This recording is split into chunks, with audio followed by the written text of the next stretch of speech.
How to fix Twitter app loading problem. Hi everyone, this is Max. I hope you are doing great. So let's start without wasting time. First of all, try restarting your device. After restarting, go to the Play Store. Now search for Twitter or X. Now make sure to update to the latest version. After updating, go back to your home screen. Now keep holding the Twitter icon. Now tap on App Info. Click on Force Stop. Now go to Storage Usage and tap on Clear Data. Now tap on Delete.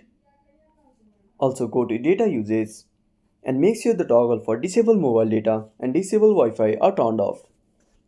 Now restart the application. I hope this should fix issue. If you found this video helpful, smash that like button and subscribe our channel for more awesome content. Have a burning question or a suggested topic? Drop down a comment below. This is Max signing off until next time.